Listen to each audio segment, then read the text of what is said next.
On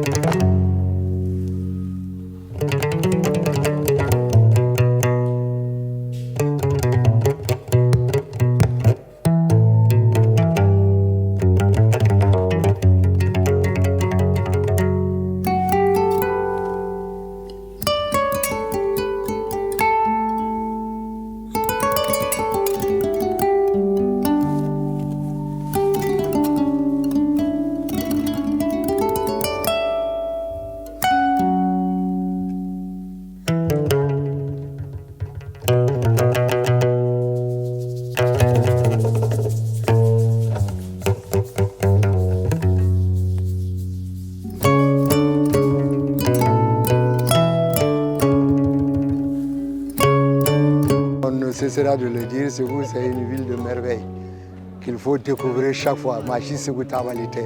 Donc je crois que ce colloque-là vient dans ce sens-là. C'est-à-dire montrer aux gens ce qu'il y a de caché à Ségou, pas à Ségou seulement, mais le Mali. Parce que le dos dont on parle très souvent, c'est l'ensemble du Mali et tout vient de là. Donc c'est une merveille qu'il faut vraiment savoir exploiter, mais surtout qu'il faut mettre dans le sens de la renaissance culturelle pour la souveraineté. Ça c'est très important parce qu'on dit qu'il faut refonder le Mali.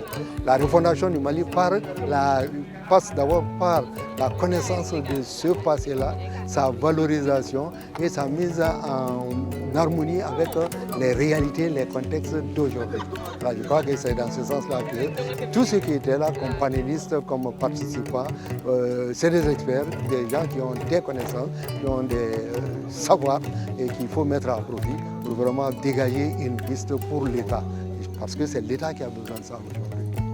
Nous sommes en train de consommer une rupture, nous sommes en train de vouloir nous retrouver, nous sommes en train de vouloir rebâtir qui nous sommes à partir de notre propre référentiel, en rapport avec nos origines, en rapport avec qu'est-ce que c'est que Malidénia, c'est-à-dire enfant de la grande famille, multilingue, multiculturelle, multiconfessionnelle, et comment est-ce que nous allons agencer cette diversité-là avec l'objectif essentiel de ramener la paix chez nous.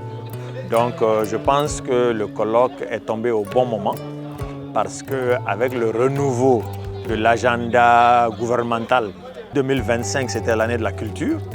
On dit 2026-2027, année de l'éducation et de la culture, les deux se tiennent.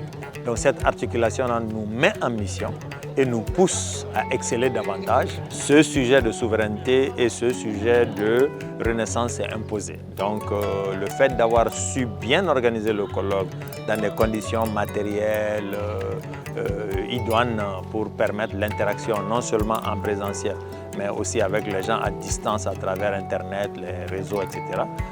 Nous sommes très fiers de ce qui se passe à Ségou. Un colloque qu'on a organisé à Ségou et tout le monde est en train de regarder à travers le monde, c'est une très bonne initiative. On apprend ensemble, c'est pas coûteux. On n'a pas besoin de payer des billets d'avion pour des spécialistes. Tout le monde regarde au même moment et on écoute au même moment. Donc ça a été une très bonne chose, surtout quand on parle de renaissance de la culture. Moi, c'est ma chose.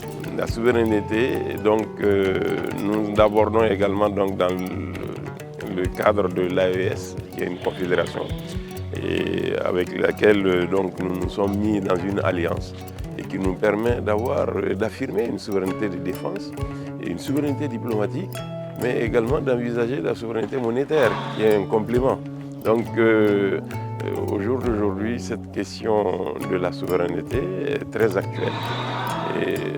D'autant que réellement, il y a beaucoup de défis pour s'assumer. Nous avons différents aspects de la souveraineté où nous devons marquer des progrès pour être plus autonomes dans le domaine de l'énergie, dans le domaine des langues. Au lieu de parler la langue étrangère, nous avons nos langues propres, donc il y a une souveraineté linguistique aussi à assumer. Et il y a aussi l'idée de la souveraineté technologique. Je vois que c'est vraiment un travail sérieux de qualité qui a été mené par les organisateurs, et parce que ce n'est pas facile d'organiser un colloque à ce niveau. Et c'est vrai qu'aujourd'hui, tout le monde ne peut pas réussir une telle qualité.